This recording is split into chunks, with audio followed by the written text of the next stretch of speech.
বাংলাদেশের 1 ইঞ্চি মাটিতে যদি কেউ আঘাত হানে, এই 18 কোটি মানুষ দাঁত ভাঙা জবাব দেবে এবং তাদের ভূখণ্ড অবশ্যই রক্ষা করবে ইনশাআল্লাহ। এবং আমি দাদা বাবুদের দেশ, পার্শ্ববর্তী দেশকে হুঁশিয়ারি করে বলতে চাই, যদি আমাদের কোন দিক থেকে যদি আপনারা নজর দেন, আপনারা মনে রাখবেন যে আপনাদেরও 7 সিস্টার কিন্তু আমরা তছনছ করে দেব। আপনারা এটা ভাববেন না যে বাংলাদেশের খুব দুর্বল করে রেখেছেন। দুর্বল করে রেখেছেন ঠিকই, কিন্তু এই দেশের 18 কোটি মানুষ আছে যারা প্রাণ নিয়ে চিন্তা করে না, তারা দেশের সার্বভৌমত্ব রক্ষা করার জন্য প্রাণকে তুচ্ছ করে এই দেশের স্বার্থে তারা ঝাঁপিয়ে পড়বে ইনশাআল্লাহ। যাই হোক, আজকে আর বিশেষ কিছু বলতে চাইলাম না। আপনাদের সুস্বাস্থ্য, যদি সংবিধানের ধারাবাহিকতার কথা বলা হয়, তাহলে আজকে প্রধানমন্ত্রী কি তারেক রহমান থাকতে পারেন না? আজকে দেশের জাতীয় পতাকা উড়িয়ে যারা ঘুরে বেড়াচ্ছেন, তারা কি বাংলাদেশ শাসন করার কোন অধিকার রাখেন? ছাত্র যুবকের রক্তের বিনিময়ে অর্জিত বাংলাদেশের স্বাধীনতা সার্বভৌমত্ব রক্ষার জন্য ফ্যাসিবাদী আওয়ামী শাসনকে যারা মুক্ত করেছিল, তাদেরকে অস্বীকৃতি করার মানে হচ্ছে বর্তমান বাংলাদেশের পার্লামেন্টকে অস্বীকার করে যান।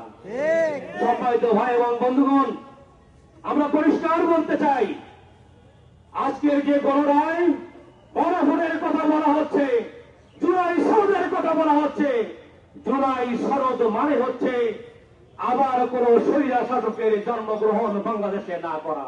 যে জুলাই সনদ, যে জুলাই বিপ্লব না হলে বাংলাদেশে এখনো শেখ হাসিনার স্বৈর শাসন বজায় থাকত। যে জুলাই সনদ, যে জুলাই বিপ্লব না হলে বাংলার বর্তমান প্রধানমন্ত্রী সারা জীবনের মতো বিদেশের মাটিতে আটকে পড়ে থাকতেন। যে জুলাই বিপ্লব না হলে বাংলার মানুষ দ্বিতীয়বারের মতো মুক্ত হতে পারত না।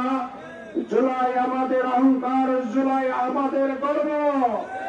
অতএব যে জুলাই সনদের মাধ্যমে বাংলাদেশ দ্বিতীয়বারের মতো স্বাধীনতা অর্জন করেছে, বাংলার 71-72% মানুষ সেই জুলাই বিপ্লবের পক্ষে রায় দিয়েছে। নির্বাচনের পর আবার আমাদেরকে এইভাবে বারবার রাজপথে আসতে হবে, আশা করি এর প্রয়োজন হবে না।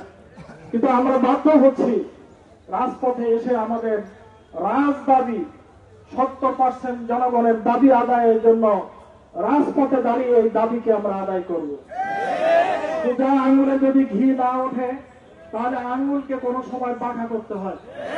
এই জন্য প্রয়োজনে যদি আমাদের আঙ্গুলকে বাঁকা করে আমাদের দাবি আদায় করতে হয়, সে দাবি আদায়ের জন্য জুলাই আমাদের সামনে সাক্ষী হয়ে দাঁড়িয়ে আছে।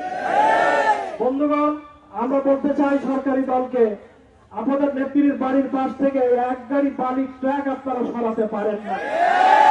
যারা কলিজা দিয়ে, বুকের রক্ত দিয়ে, ফাঁসির মঞ্চে যে যারা দেশকে এই অবস্থায় নিয়ে এসেছেন, আপনারা এখন আবার টালবাহানা করছেন যে আমরা জুলাই সনদে সই করেছিলাম নির্বাচন করার স্বার্থে, এদেশে একটা নির্বাচন হোক সেই জন্য আমরা সই করেছিলাম।